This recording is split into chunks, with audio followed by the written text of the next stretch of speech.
Logic and Reason starts now.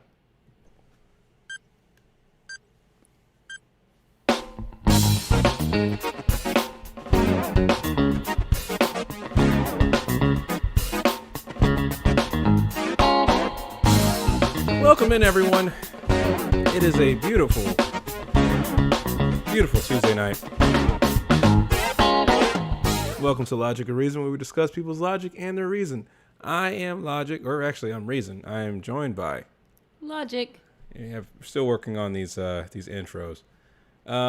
If you guys haven't done so already, which I know a lot of you have, but go ahead and push that like and subscribe. It's been a while since we've been live. I know last week we did a little quick episode on a Friday night, and it seems like a lot of people enjoyed that episode. Some people didn't. The comment section, I always love the comment section because you get to see the feedback from the peoples. We had a couple of folks from, I guess, Fresh's camp. So it was interesting talking with them, getting a take on how they view the world. So I don't know if we're going to do any more content on that, just because we kind of said everything we wanted to say. But I don't know. If something else comes up, we'll keep you guys posted. Yeah, perhaps. Perhaps. I mean, their audience wasn't too happy with us, but that's not my fault, or our fault. Yeah, it's I would say this. If anybody wants to argue with us, I mean, our show is Logic and Reason, right? But what we ask is you argue the points at hand. That was one of the biggest problems that we did see from people, is they did not want to argue the actual points at hand. They kept bringing up irrelevant stuff. Anyway, that was last episode. This episode is about the mayoral race that we are experiencing in Houston. I kind of like the mayoral races because they're not like the presidential. They're shorter. It's a jam-packed action for a small period of time. This one's going to be interesting because, for the most part, we've kind of heard everyone say the same stuff. So, we don't really know what makes one candidate different than the other because they all are just parroting the same things. I don't know if this is the case for a lot of other districts, but at least for Houston's elections, they are nonpartisan. So, they don't have the label D or R next to their name. So that does kind of make things, I don't know if it makes it any better because people typically just try to go the same route they've been going. But at least it kind of gives people an idea to maybe see how other people see people without the labels. I guess that's really kind of the benefit that I see from that. What's your take on that? Yeah, good old nonpartisan election. And I think if we have options that are not like New Orleans' current mayor with the flip the bird action, I think we'll be good. That's Shout out to our old episode. Y'all should check that out. Mayor Cantrell. It's a very low bar that you just placed. No, I mean we have some candidates far above that, but if we can start there. All right. Speaking of starting, what we wanted to do for this episode is kind of go through the landscape, right? Let's set the table, if you will, and figure out what the real issues are. And then later on, we're going to start diving into the candidates. We might even do an episode per candidate to flesh them out and give them more time. Because one of the things that you guys will typically see, if you do happen to stumble upon news, is that, they'll do these interviews for like 4 minutes and you don't really learn anything within 4 minutes. Yeah. You just get the little talking points and maybe see them kissing babies and smiling on camera and saying, vote for me. So we'll flesh it out. Right. So one of the issues or challenges that we see with this race, and really it's more of just the office as a whole, is Sylvester Turner has been well, not necessarily him per se, but his office has been involved with a lot of scandals. Let's put it that way. He seems like a nice enough guy, but every time you turn around, there's something new. And I didn't really take full notice of this in the early years of his office, of his administrational reign, but We did pick out a couple of ones that were notable. I know more recently, and by recently, like we're talking about 2021, there was a massive scandal with his former housing and community development director, Tom, Mr. Tom. Um, well, Mr. Tom, I guess there was like some type of what it looks like to me is like there was a beef, right? Like he must have gotten pissed off about something that Sylvester Turner said or did or didn't do or wanted to do but didn't do it, and so he's like, you know what? I'm gonna get after you, and maybe even hide some of the stuff I'm doing. But anyway, so he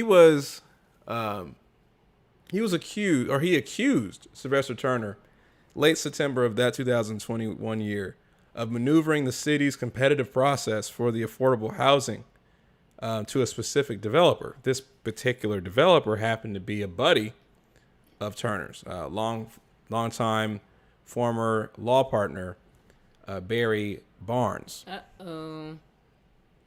So here's a nice little pic of our friend here, right? And this picture says 1,000 words. I mean, look at the facial expression that Turner has as this man is talking, right? He's like, I'm not having any of it. Now, when he's not aware of a camera being in his face, he does sometimes have those facial expressions. And it just might just be because he's tired, or, you know, he's giving his face a rest because, you know, he has to smile a lot and maybe your muscles get tired. Or this is a situation where I don't like this guy. So what happened with this? So this guy, you know, does a press conference. Tom guy? Yes, this Mr. Tom. He says that Turner allegedly moved to approve a partner's project, $15 million for this developmental project for seniors. And, you know, it was supposed to create 88 affordable units for these seniors. And that money was supposed to, or maybe could have, gone to 4 other projects at the cost of $16 million to provide 362 affordable units to families. Now, as far as this particular snippet of information, this is not too alarming to me, right? You know, being in a situation of where you're choosing to create housing for seniors or families, I mean, seniors need a place to stay and they need affordable housing because they're on fixed incomes. So, you know, just that alone is not enough to be like, oh, this is a scandal. Now, the part about his friend is a different story, right? You're not supposed to be using your office to give deals to your buddies, but What? you know, this is all alleged, right? This is all alleged. Yeah, you said allegedly, yeah. So, what happens after this guy releases that information? Turner then goes ahead and fires him the next day. It's like, yeah, your services are no longer needed. You've been fired. Calling this whole thing puzzling and just flat out wrong, right? And so Turner argues he vouched for the Huntington project because it was an area that has not placed any affordable development in 6 years. So, you know, look, there's a need there. These seniors need a place to stay. He hires in this guy. I don't know why this picture is so big, but here's his face, right? That's a nice little tide you got there. Yeah. So Mr. Keefe then steps in as interim, right? There's a bunch of scrutiny. People are looking at the office left and right like, hey, what's happening over here? This isn't the first scandal that the office has experienced. And so people are just looking at it, you know, with extra eyes. And he's like, we know this, and this is why we have to provide the city with good service. So then Turner asks for a legal review, right? And then Turner later suggests that Tom, his comments were covered. It was basically using as cover for his own mismanagement of the department due to the cost overruns on the Hurricane Harvey recovery program. Officials say that the housing department faced a potential of $23.5 million in deficit of money, right? It was already spent on the program, but the state chooses not to reimburse it. This is going to be a problem. The city, as we'll get into a little bit later on, has had a history in spending more than it actually takes in. And so this was a hot mess for a bit. Then it called for some more investigations. They're going back and forth. They're fighting each other. And then the city tries to pivot. It's like, you know what, we're just going to focus on something else. And that ended up becoming an issue. We have another one. And this one was probably the one that is, it's actually, the litigation is still ongoing here. And that is with Mr. Thomas. And so, if you guys don't know about this one, William Paul Thomas was allegedly, again, I have to keep using the word allegedly because, you know, it's supposed to be alleged. He is the 14 kids. Sorry about that. That's a missed button. I had to rearrange some of these menus here, and it's taking some getting used to figuring out where all my stuff is. All right, so he is the former director of council relations. During COVID, allegedly, or actually, I don't know if it's allegedly now because the trial is ongoing and there's evidence for this, but we'll still keep saying allegedly. Until conviction? Yeah, until conviction. So allegedly, he had some friends that gave him a call. Say, hey, you know, during COVID, these guys are reaching out, being like, yo, I need some permits. You know, I need some certificates. Can you slide me one? You know, I'm in need. And one of these guys in particular owned a bar. And you guys know during the COVID restrictions, bars and basically non-essential buildings had to shut down, right? Y'all remember all this.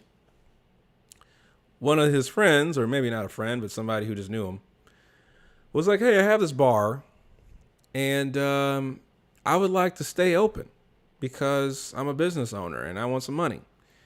And how about this? How about I slide you some, you know, just a little bit, just, you know, make sure that you can feed your family. And in exchange, you help me convert my bar into a restaurant. And then I can stay open longer. And I can serve alcohol and get rid of some of this inventory. Now, COVID is a unique situation, right? A lot of people are struggling during COVID. At the same time,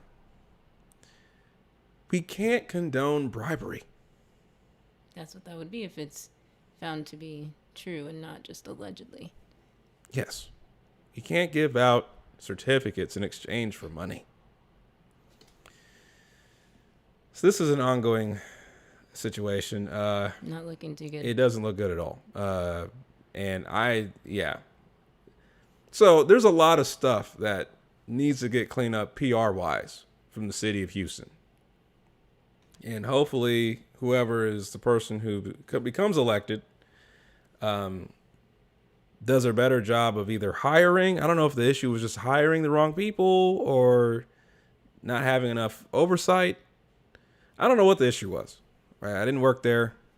But whatever it was, hopefully the next person does a better job of just cleaning that stuff up or just not allowing so many of that type of stuff to happen. We touched on it a little bit, but I would say one of the other bigger problems is finances because the city of Houston is in debt.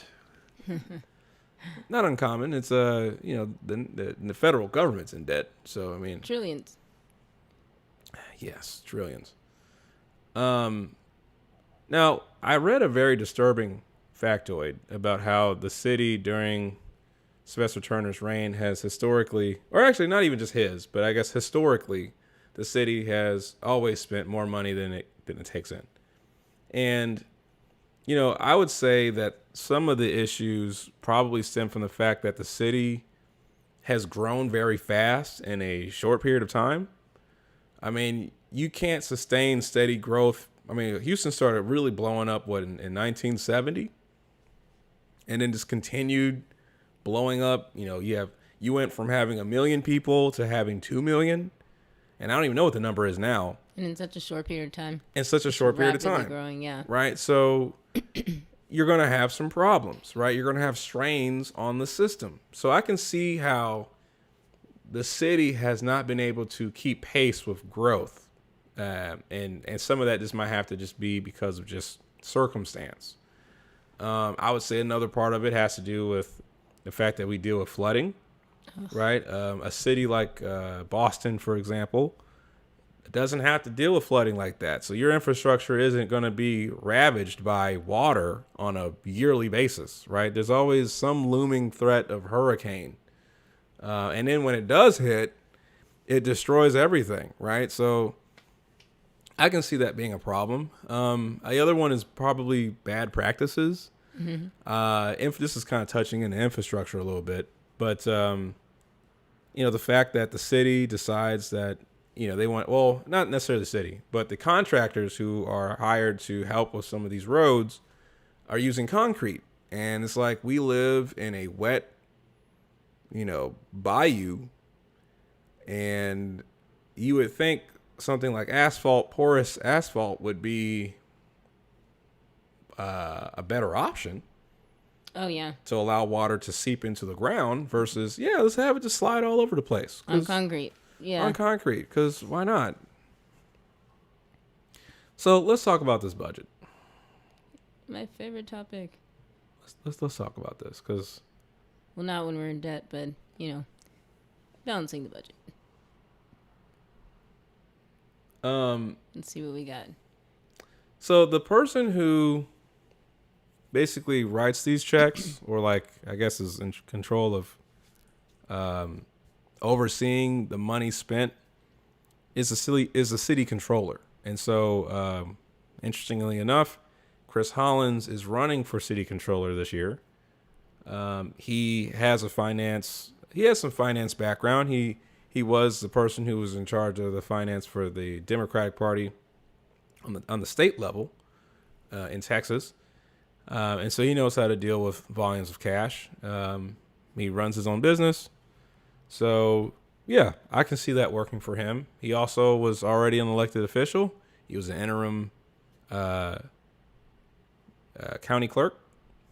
Did a phenomenal job especially for what he was given. Yeah. So he's running for comptroller. Chris Brown, which when I first read that, I was like, wait, Chris Brown? But this is a different Chris Brown. It's not the same one. There's no way that'd be Chris Brown really is crazy. Our comptroller for that would be very unfortunate if Chris Brown was actually our comptroller. The singer, it would be very unfortunate. But anyway. We wouldn't have any money. Yes. So Chris Brown says in an interview with ABC 13 and Houston Chronicle, he said for the 8 years in office, we've always spent more money than we've taken into revenue, right? That seems to be an issue here. And so Sylvester Turner did create a 630-page budget sheet that the council members are supposed to be debating on. This proposal includes a lot of different things. There's $160 million that is or was allotted from the COVID-19 relief fund to kind of help with some of the holes within the budget. I know a lot of folks who are running for office have poked at that and said, hey, we can't use temporary funds to fund the government. I think that is a correct statement, true, but I think that statement misses a little context. It seems like, and I don't know if this is the correct way that things should move. And granted, like I said, I know that there's some unique problems that Houston has, which would cause it to spend more money than it actually takes in. But what I've read is that cities from around the state, around the country, find creative ways to kind of bring in extra income if they happen to need to spend more money on different programs. So, issuing out bonds, that's an example. Raising taxes, although we do have some limitations on how much we can raise with property tax. There might be some other areas where taxes could be levied. Citations is not something that I would want as a citizen, but that is a way that the city can create some more revenue. No. uh, I mean, I would like to be like, oh, if you don't do anything wrong, then you should be fine. But yeah, that this could is where they easily get go really down. down That's in a the- slippery slope. That can Yeah. easily go It wrong gets fast. granular. Yeah. Oh, 5 miles over the speed limit. You were going through a school zone, or you were going through this and that. Yeah. Yeah. You didn't look like you stopped all the way completely at that stop sign. Right. Look, I gotta write this ticket, man. So another thing that you can do is you can sell property, right? So maybe the city owns some land. You can sell that away, maybe some buildings, some vehicles, although they don't typically sell at a decent price. Usually they send stuff like that over to an auction. And, it's bidding process. Yeah. So I don't know how much money you can make from that, but that is one of the things. So in a quote from Chris Brown, again, unfortunately, 2/3 of the city budget, the general fund and the operating fund, is personnel, right? And so if there were any budget cuts, let's say, for instance, you couldn't get creative to create more revenue and you had to actually cut spending, that would mean cutting personnel. Now, immediate problem with that is it seems like the city doesn't have enough personnel to begin with, right? Because the city's always growing and getting bigger and bigger and bigger. A couple of years ago, we had some issues with the firefighters, and they're like, hey, we're not getting paid enough, right? The police department, they just got this massive deal. Well, not massive, but they had a new deal. We want a new deal, right? So then that became a whole issue. There were talks, and even with the new people who are trying to run for office are saying we need to increase the amount of police officers around because of crime being an issue. Mm-hmm. So it doesn't seem like you're going to take away any police officers. It doesn't seem like you want to take away any firefighters. Firefighters are important. So what does that mean? Right? We don't really want to cut those away. So those are going to be some concerns that I would challenge the candidates to really answer that directly. I hate the fact that sometimes people get asked a question and they don't actually answer the question. Yeah. So that would be nice. A lot of times. Oh, that's a lot of times. Yes. The political candidates. So yeah, that's Chris Brown. You guys can look up some of the stuff that he's said. But that's a concern there. What is your take on the budget? Well, I was gonna say if our listeners take a stab at reading that 300+ page document, they can send us some notes. I'd like to see more of what else is in there.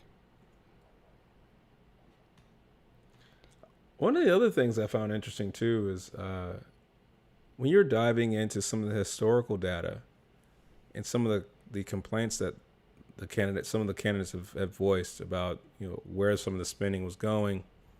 Back in 2018, I don't know if it was Sylvester Turner or just City Council in general, but either way, they passed a bill or a proposal, whatever you want to call it, to spend $3 million on live music at the airport. I imagine they're talking about George Bush. Yeah, we had 2 airports. Well, you have multiple airports, some private air places, but it most likely was IAH, Bush Intercontinental. So, yeah. It makes me wonder what other things that money was being spent that would be considered questionable. Not to say that, priorities. I said priorities, right? Well, you say we're in a deficit, right? Yes. So to me, that means there's not a lot of wiggle room for extracurriculars. That's absolutely what that means. Okay. So It is, but I mean, I look at the date of this live performance, and that's what the early 2018, and so it's just a couple months after Hurricane Harvey in 2017, and so maybe to boost morale. I mean, I don't have the evidence to back that up of what the reasoning was behind, doing the performance at that particular time. But that one can make a case. The residents need some joy. And maybe now that things aren't as flooded and things are getting back to order, let's give them something. But I don't know if it had to cost as much as you were saying, of the millions of dollars to have it happen. Especially while in a deficit. But I don't know. I think constituents aren't always willing, or, well, they may be willing, but I don't think people can actually go through what it takes sometimes to adjust the budget, right? Like right now, nationally, we need to adjust our budget, but we are paying more because of inflation. But do we want to? And if we were given the option, would we pay more, or would we cut out on certain frivolous expenditures or entertainment? I don't think we would. When you say that, are you talking about the country or the individual? What do you mean? Because you just said like cutting out entertainment. Are you talking about as? Well, I mean, like if the country was gonna, if nationally the president was going to ensure that there were events throughout each state, and it came from the federal budget, but we're still in deficit and we need to tighten the belt. I don't think constituents would be like, oh no, okay, you're right, we should just forego these events. Maybe in the future, in like 2 or 3 years, when we catch up or get to a better place, we can have this event. So nationally. So I was trying to compare it to locally, with the mayor given the option. Although I never voted on this, live event in the airport, I probably would have voted no, but I can't base everything off me. So that's an interesting, because I actually am like budget. So that's an interesting that's an interesting thing you say there, because I can see both sides of that. I can see a situation where if you're just looking strictly at the budget, yeah, you probably don't want to do that. But then I'm also looking at it through a stimulus kind of lens where you're hiring people, and by hiring people, you're putting production. Yeah, like these artists that you are going to pay are now receiving an income, and then they're going to pump that money back into the economy. So all spending is not equal. That actually, you're right. You're hiring people. So that's where the issue kind of comes in. Like government spending, if government spending is hiring someone to do a work, then that's one thing. I would say one of the issues that you would have is like just giving money away, right? Like some of those relief funds. Harris County had some of those where, a family in need, they can petition to get some money from the Harris County something fund, and then, they can write them a check. Those types of things, I would say, probably should have stayed with the religious community, in the nonprofit community. I think one of the issues that at least I personally have is whenever we try to turn the government into a nonprofit, which I can see why that happens, because a lot of people who work for nonprofit want to start working for government and then start to implement some of those same tactics in the mindset of a nonprofit person. And it's a different space. It's a different space. And so that's where I would personally have an issue with. It's like, government should not be a nonprofit. But yeah, I would go in more, if you're a Democrat or a liberal and, you believe in ultimately, I think people from that side want to help people, right? I think that's where a lot of it stems from. And I think that we should probably go back to some of the historical figures, like an FDR, like a Hoover, who used government spending to employ, right? Like especially Hoover, right? Hoover was famous for building the Hoover Dam, but also other national parks and things like that. He hired people to do those works, right? So yeah, but just handing out money, I don't think that's it. Yeah. Because then no production is being done. And that also gives an added benefit to the workers' morale, aside from the people who are going to benefit from it, like, the Hoover Dam or other national parks and recreation for people. Besides them, the actual workers getting back to work, getting to be able to earn money again and feel valuable, feel useful in society is always a good thing. Yeah. Or valued by society, excuse me. Yeah. Yeah, that's where it's kind of tricky, and I think that unfortunately we live in a world of extremes right now, and I wish there was somebody who, least. I said to say the least, yeah. well, yeah, either you're either you're spending money out the wazoo, just giving money away, or you don't want to spend any money at all. Like some of the issues with Republicans is they don't want to put any money towards any kind of humanities. Like Pull it's like, yourself up by your bootstraps. And yeah, it's like that's why do unrealistic because everybody has had an assistance in some form or fashion. everybody And through the government in a certain way, like you've mentioned with the creating jobs. well, everyone needs assistance. I mean, Yeah. when we talked about Clarence Thomas, that dude was getting assisted his whole life. Yes. So it's like, And then try to block everyone else from getting yeah, but so it's like, it's backwards, but that's where I say both parties have an issue because it's like you guys are too extreme on both ends. Like, why can't we have some type of middle ground where we still do programs, but maybe we're not just handing out money left and right, just writing checks like crazy, right? Can we have a little bit of both? No, because then each side would have to admit that they have to work together and they want to be right. Well, I that's don't want to share being right and say that we're all right or that we all, God forbid, we actually say that both sides care about the people, just like you mentioned. You think the liberals have, I'm paraphrasing, have their heart in the right place trying to help. It's like, yeah, I think both sides want to help. You're just very extreme on how you're trying to go about it. And that becomes very important with one of the other points that we heard from one of the candidates as far as like working with Austin, right? Yeah. One of the issues I have with some of the local politicians here in Houston is the fact that they're so staunchly Democrat that they have zero interest in working with Republicans. Well, our governor is a Republican. And they're like, my way or the highway. And I'm like, guess what? He can override anything that you do. So it's our best interest to actually just work together. Yeah. I mean, you don't have to like him. You don't. And you don't have to fold or bend over everything. You can fight for some of the things.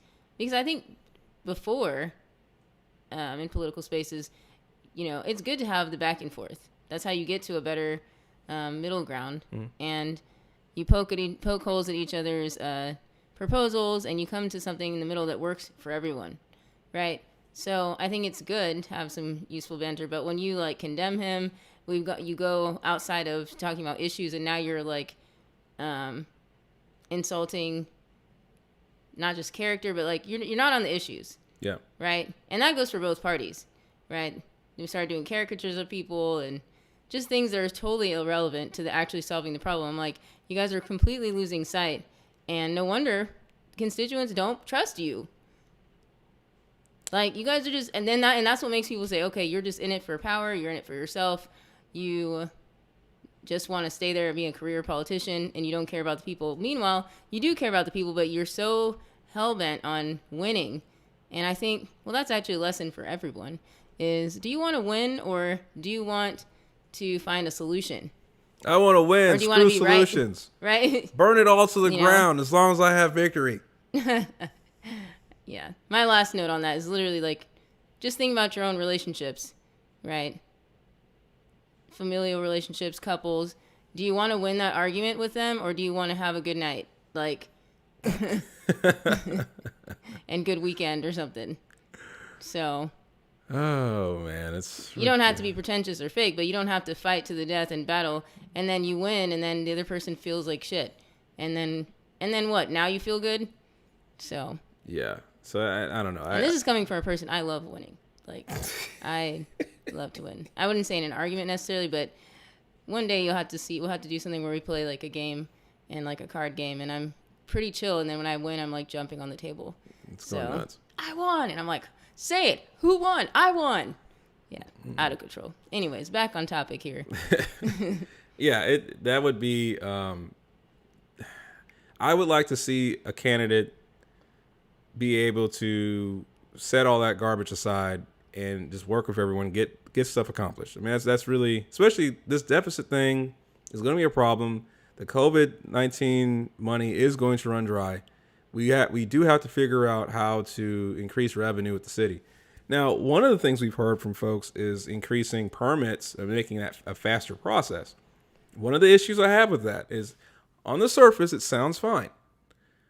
But because Houston doesn't have any zoning laws, that sounds like a system or an idea that could easily get abused, because then I can just put anything next to anything. This is why you have strip clubs next to churches. Yes. It's like it doesn't make any sense at all. Why is there a liquor store across the street from a middle school?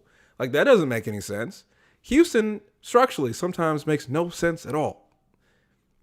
And it's because we have no zoning.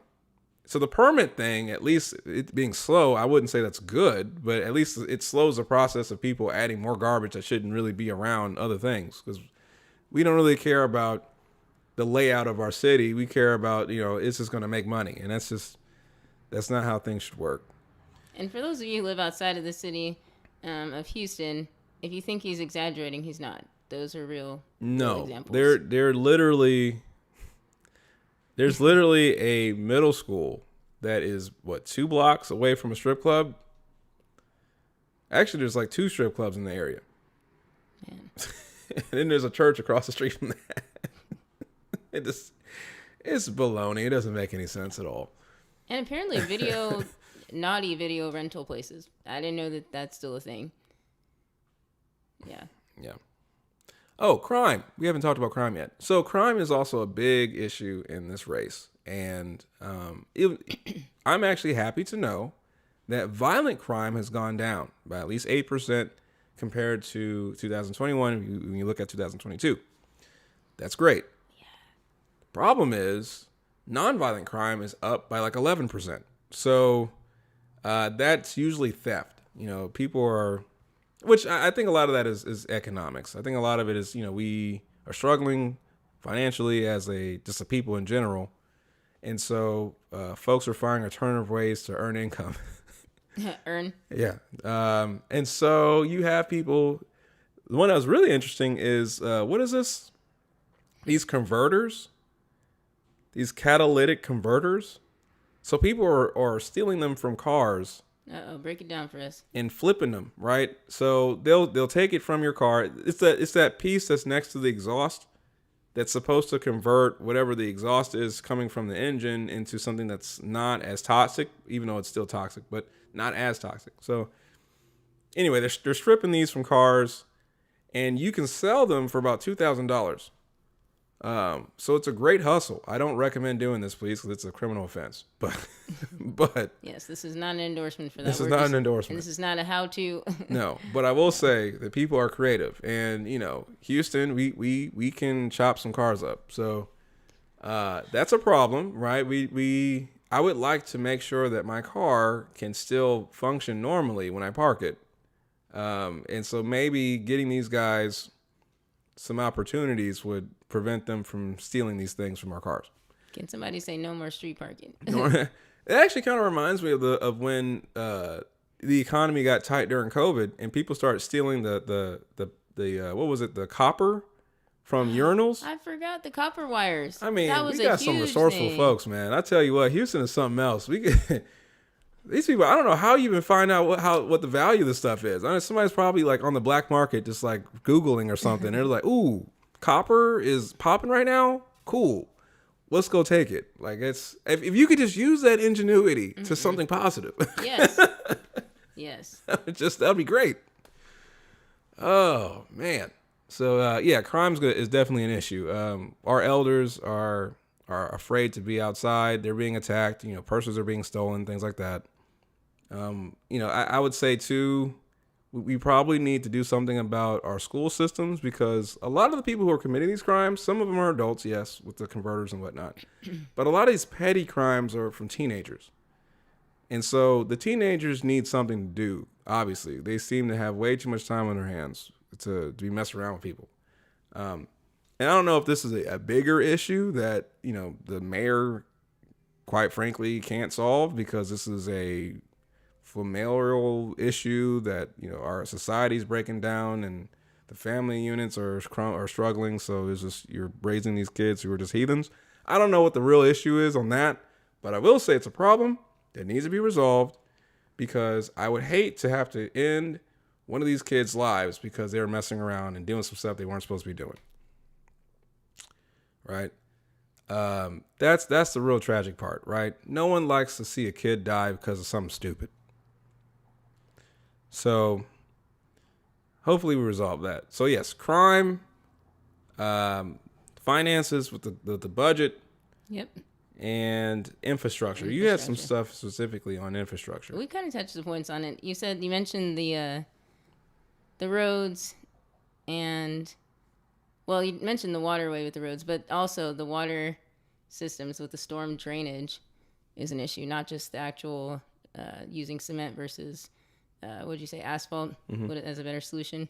So the wastewater systems, and people have to kind of drive around the city a little bit while it's pouring rain, because we get bucket rain, y'all. We get rains. It's just like I don't even know. It's covering the windows. It's like a swimming pool. You have to pull over and park sometimes. So, and it's not even like, oh, check the weather before you leave, because Houston, it could be doing that in the morning, and then, or in the morning you went out and it was perfectly sunny, and then middle of the afternoon or even the evening it's doing that. So, but luckily sometimes when it happens during the day, if the sun comes out afterwards, it dries up and then people are able to drive home. But another solution would be if we had nice drainage on the roads, so it could immediately do it. The problem is we have so many highways and overpasses, underpasses, so it's a huge issue. We love concrete for some reason. I have never been in a city who is so in love with just slapping a road somewhere. And I'm like, you guys will spend a lot of effort and energy building a new road instead of figuring out a way to do public transit. Yeah. Because the real issue here, right, for those of you who live in other cities, right, especially the cities in the Northeast, you guys have great public transit. You probably take it for granted, right? You can get almost anywhere you need to get to via bus, via train, via subway, and it's nice. You can text all day. You can be on your laptop. You can do whatever it is you want to do because you're not driving. Yeah, and it's the norm, right? And it's the norm, right? Houston, you have a bunch of people who I would say have questionable driving skills and ability. And they're forced to drive because how else are you getting anywhere? Not to take anything away from Gilbert Garcia, who was the chair of Metro, and he probably did some phenomenal jobs, when he was at Metro and all that stuff. But Metro is really only relevant in the downtown area, and then that one line that goes from downtown to NRG. Outside of that, if you're not in those areas, you can't take Metro. It'll take you 2 hours, 3 hours to get anywhere. Yeah. You had to plan the stops and all those other things. Yeah, we would have needed the train system of the Northeast. Oh. That goes quite quickly. Fault Onion says, I dream of a day I can get on a train and go to any major city in the U.S. That is yes, that is definitely a great point. That would be phenomenal. Yes. Yeah. I don't know why we don't have that. Especially when you have people driving like this, with this, imagine my phone here, oh, and then they're like this. And if you think I'm like exaggerating, no, both hands here. And then I'm like, okay, so are you going to get in my lane? What are you doing? They're swerving, not paying attention. Yeah, maybe doing makeup. A lot of people just, it's like, if you don't care about your life, fine. But I'm on the road. My family's on the road. Like, I need you to not be a driver, really, would be the answer. And I'm not ageist, but this does need to be said. Are you going to pick a particular demographic? I am. Okay. The old ladies, right? I love the old grannies. I love the abuelitas. I love all those people, right? Great people. But a lot of y'all are too short to be in front of the wheel. Over here looking like this, can barely see over the wheel. In a big car. And in a big car. And you can't see. But people actually don't get mad at them. They find a way to get around if you can quickly, And you're driving nuts, driving mad, right? You need to be off the road. Okay, this is going to be an attack on women then, because then the young girls in the huge trucks can't see either. Nope. Can't actually walk onto the truck normally. They are just driving crazy. And I'm not going to signal either, right? I'm just going to get in the lane because I have a big truck. So F you. I'm going to make this left turn from the right lane. Bye, everybody. Yes. They just start going. So we got the young girls, we got the older people. Yes. It's a problem. So this could be resolved if we had a decent public transportation system, get these jokers off the road. Yeah. And also The added benefit is the fact that the roads won't be so deteriorated Yeah. from just constant use. Because think about it, how many cars run up and down these roads on a daily basis? I mean, nothing can sustain wear like that. Yeah. Oh, that's why I didn't mention about the infrastructure is the potholes. So, I mean, well, that's what you mentioned with the asphalt, but the potholes, and so, because you said wear and tear, I'm like, what about the wear and tear on the cars? Like, Yes. I don't want to have to change tires multiple times a year. Well, Doesn't make any sense. I think this is on purpose. I think this is by design Yeah, because so they can get some financial gain. I and then- mean, whoever is the tire lobby in Texas is like, you know what? You know, it's a brilliant idea. Let's not work on these roads because then that's just continual income. You're gonna have to come back here. There's oh, gonna logic reason you're back again. Yeah. Oh, you just got another nail in your tire? Perfect. We have a solution for you. This is called the 3X5527 tire. It's tremendous. Come back in 6 months. It's ridiculous. Because the warranty's only 3. Just can't. Yeah. And the constant construction where you got the nail, but it's not actually doing anything to the pavement. Yes. Except for taking up lanes that you would have needed to get through quickly. And speaking on that, I think sometimes these construction crews like to mess with people because I was sitting at a light and these guys put those orange cones down on the ground, looked around, and then went home. Nothing was accomplished. What do you mean they put the cones? Like, it's like they're like, hey, I need to dump these orange cones somewhere, so let me just put them here just to mess with people. Let me block like, the lane. Yeah, why not? Right? It's not like people have to go somewhere. Yeah. Right? You trying to go to work? That's not my issue. I'm already at work. I have Orange had them cone. get in the way, and it seemed like they're not doing anything. And my suspicions were confirmed, though, partially, at least for New Yorkers, with our lovely former president, Donald Trump, in his book. He mentioned to make it seem like there was so much activity going on with construction when he was trying to get more loans, he would have construction crews go and just like be there on site and dig up a hole and then refill it up and then go around and dig it up and fill it up. And Are you suggesting that this is what Houston's experiencing? I really hope not. Some I would ass like- out there we're- is saying, "Hey guys, we let's have it go more ahead put and together just than tear New up the York. As much roads." as I wanted to like New York, we're more put together. We're more put together than New York. I don't know. Listen, I'm not gonna throw down on my city. I love Houston, right? I get all that, but I'm saying, we have some issues. Well, New York has issues too, so They do. you're right. It might be, But a they have tie. a transportation solution. They do So have a As far as transportation this solution. particular issue, I have to say we take the L. New York is actually sinking though, so they're having a different problem. It's sad. All that concrete and the skyscrapers and all that stuff is now weighing on the actual peninsula, and that stuff is sinking, and the rising ocean levels. So And businesses moving away, and yeah, there might not be a New York Manhattan in a couple of years. We'll see how that goes. good luck with AOC. Y'all voted her in there. Shots fired. Just saying. You just I'm gonna send away big companies because our people need dignified jobs. And then you don't give the people jobs or food, right? And you go home to your lovely, I wouldn't say mansion, but whatever the New York equivalent would I be. mean, she's penthouse. wealthy. She has money. Yeah.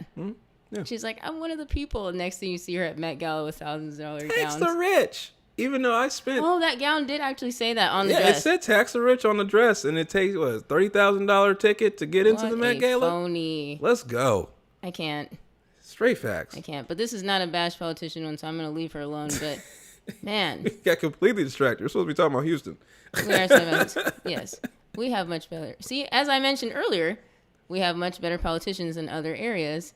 Drop it in the chat if you have a good mayor, or a good city councilman or congressperson, Treasure them. Yeah. Hopefully, we will have one in 7 months. I mean, this election's in November, so Yeah. yeah. If you want a good laugh, I know I already mentioned it, but check out our Mayor Cantrell of New Orleans flips the bird to her constituents. Look, first of all, you put that way out of context, right? What? She was turned. Oh, okay. I was like, okay. Right? When you are living it up and having a great time, you don't understand what's happening around you. Like you're in And the that moment. excuses her drinking with the public and like in public You at a are parade. you are known to be a hater. Is that how you do appearances? You hate I'm like, take me to an event then. I didn't know that's what the job entailed. you don't like having fun. That's what your problem is. And having fun includes flipping people off. She has a different way of doing things. I'm taking the show to a whole other Okay, this is not about topic. her. Okay, It's not about her. it's not about her. All right. Side note, to throw myself under the bus, I accidentally taught my student Flip the Bird, and I didn't mean to do that by showing a video, but it's already done. You take pride in that? I don't. Oh, okay. I would have hidden it, but it just reminded me of when I was thinking of this incident with New Orleans. Anyway, so we touched on crime, we touched on infrastructure, and on one more that I'm missing. Budget. My favorite. Let us know what you guys think about how we can improve the budget. Yeah, I mean, we gave some suggestions, but I honestly I have no idea. My favorite was that article that you read. You would need to see what the full budget entails, right? Like, you would need to know what we're spending on. Plan? Well, because it said 2/3 is personnel, so you could take 2/3 away, right? So dealing with the pay the people. Yeah, dealing with the 1/3, I don't know how much spending of that is, right? Because some of the grant programs are good and are needed because they're not going to get funded if those grants didn't exist. The arts is something that should be invested in, so I don't really have that much of an issue with that. The pothole situation, either the vendor that we're using sucks, or we just don't have good people who have good creative ideas to resolve issues. I don't know why we use so much concrete. That's just we live in a bayou. Water is all over the place. That this concrete water doesn't really seem to mix, but that's just me. Anyway. No, you make a valid point. We didn't talk about who's running. So we have 2 folks who are currently employed by the city. Or I don't know if Amanda Edwards is still a council member, but okay, at one point she was a councilwoman. And then you have Gallegos, who is also an at-large member, right? He's running for mayor. You have Gilbert Garcia, who used to be at Metro. He's a finance dude. He's running for mayor. Sheila Jackson, Let's Get 'em Lee, is also running for mayor. And the question I have is why? That's the question. Not super excited about that one. I wish she would either stay where she was at in the federal level or retire. And let someone else, let a younger person go in there and develop and, take the vanguard and go off into the, But no, she can't stop with this need, this lust for power. It's delicious, unfiltered, right into the veins power. She can't stop. It's a drug she can't knock. So yes, we will be doing reviews on that. Oh, John Whitmire, who also is a Texas state senator, he's running for mayor. Another person who I'm confused as to why you're running for mayor. Both of you need to retire. We have an issue in this country with extremely old people not letting go, right? We're having the same issue with the national level with the president, right? We got a bunch of old farts trying to become president. And it's like, why don't you let somebody who still has a little energy in their body take the job? What are you talking about? 80's the new 20. 80 is not the new 20. That is not it at all. No. But you don't get these people chances to develop, right? Because you're soaking up space. Yeah. So they don't want to mentor someone else. Why not? I mean, maybe Whitmire, because he's actually he's running for the mayor's office. He could have been a resource for the mayor. I like mentoring, right? Going over to little kids and teaching them how to do stuff. Yeah. You get a sense of enjoyment from helping somebody along. I don't know why these older people don't get that. Right? I don't know. I don't get it. But I don't know. Maybe. Yeah, I had to reserve my comments on Lee because I'll just hold out for it if we do individual candidate discussions. Seems like you have some. I've been trying not to make a face the entire time. I was like, please don't stay on you her have too some long. words for Miss Jackson. I'm gonna wait and see. I'm sorry, Miss Jackson. Like that's sense a disturbance in the force. It's possible. Well, you know what else is possible? Oh dear. Hitting the like and subscribe button. Let's go. Always. You knew that was coming. But before that, well, actually after that, anytime during the week when we don't have a show, please check out the community page. We love your comments. We appreciate you checking out the quotes. Yes, Logic has been doing a phenomenal job of creating the community posts, so make sure you chat with her. She's also joining a lot of live streams from other YouTubers, so you might see her putting in some dimes. She's tremendous. Make sure you support Logic. Well, thank you. We wouldn't have it without the reason for this show. Yes, of course. You. We'll see y'all next time.